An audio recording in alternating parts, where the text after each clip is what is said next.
Hi, Mason here, and in today's Spark, I'm going to ask the question, could it be that your travails are simply just travels?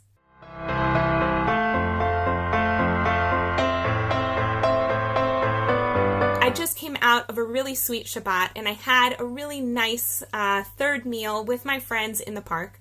And one of my friends, Chaya Lester, shout out to Chaya over there, one of my friends, Chaya Lester, brought up something really interesting. We were talking about the fact that the Spanish and Portuguese governments have opened up their doors for Jews who were expelled from those countries in 1492 to now get passports and become citizens of those countries if they can prove that they are. So me, for example, I can prove that I come from one of the families that was expelled from Spain. And so I theoretically could get a passport. It's a lot of paperwork, so no thanks. But it's really interesting how it's become a conversation point, and all of these Jews and non-Jews alike are starting to dig into their roots and find out that they go back to Jews of times old, all the way in 1492, who traveled from the old world to the new world, seeking new opportunities, seeking the opportunity to not be, murdered by the inquisitors. And Chaya said something that really just blew me away. She said, perhaps the Inquisition is really just a tool that God used in order to further spread the Jews to the four corners of the earth. Now, we have a biblical prophecy that says that we were going to be spread to the four corners of the earth, and at the end of days, the Jews would all gather back into the land of Israel. So first of all, that I get to live this prophecy of coming back to the land of Israel after literally my family living in the four corners of the earth is absolutely astounding. But the idea that this really difficult and dark episode in Jewish history, where we went from being the peak of enlightenment and wealth and art and culture and Torah learning and you name it, and in political influence, everything, to suddenly being kicked out of our home with nothing to speak for and no money, and going to new places where we didn't know what we were doing, didn't speak the language, didn't have connections, anything. And to be honest, a lot of Jews were also massacred, and a lot of Jews were forced to convert to Catholicism, so they were lost to our people. And that such a difficult time would actually have so much light to it, that it would have so much purpose, and that the idea that God's hand could be involved in such a thing, because there has to be some sort of mechanism through which the Jewish people were going to go to the four corners of the earth.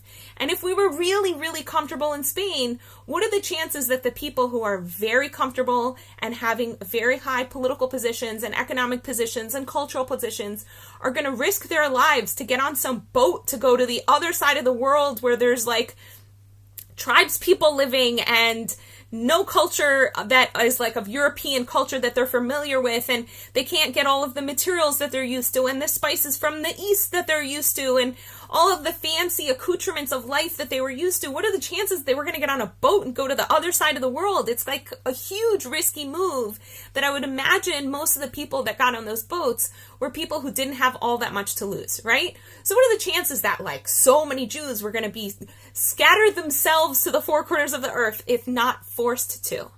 Which sounds like depressing and dark, and at the same time so cool that clearly we have a purpose to spread our message of goodness and kindness and charity and honoring the humanity and the soul of each individual. And the only way we were going to spread that message is if somebody forced us to, because we probably would have stayed where we were comfortable.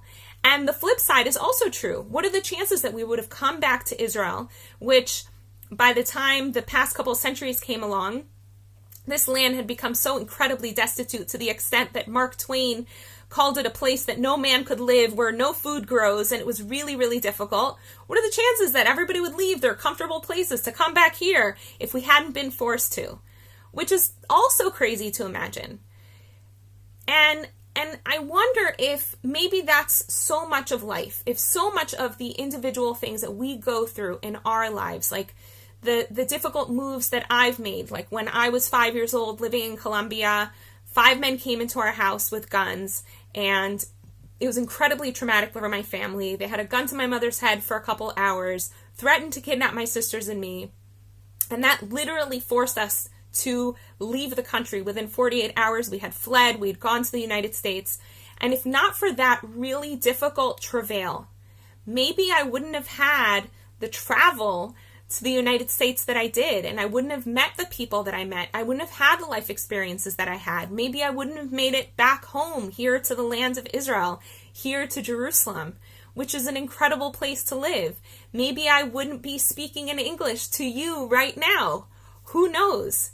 All I know is that I can choose to focus on how that experience I had when I was 5, which at the time felt really traumatic, I can constantly focus on how it's a travail.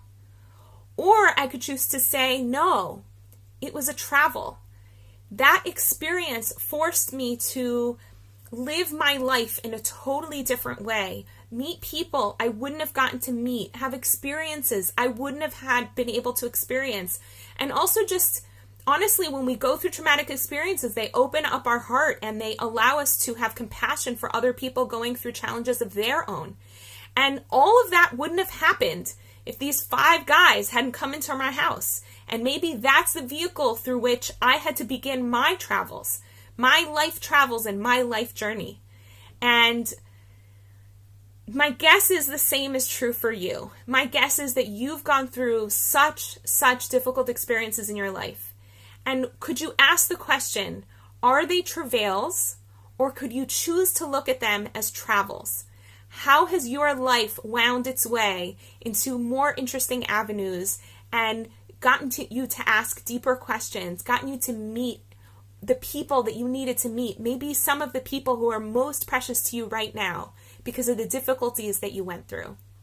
And I definitely don't want to bless us to have more travails, but I do want to bless all of us that our life should be full of travels, that we should be able to travel deep into our souls and understand ourselves better, travel the world and get to know humanity better, and travel even in our own towns or villages or cities where we live, and get different tastes and different perspectives so we can really understand the divine, because the divine manifests itself in the 4 corners of the earth, literally, through all of the different pieces of wisdom scattered throughout the world that we've been gathering over millennia as a human race, that we're hoping to gather together. And now that we have the internet, we can really do that and bring all of this wisdom together and have as many people unified through higher consciousness wisdom, that you can be a part of that you could be a part of traveling in the level of the intellect and the emotion, and through your own 2 feet,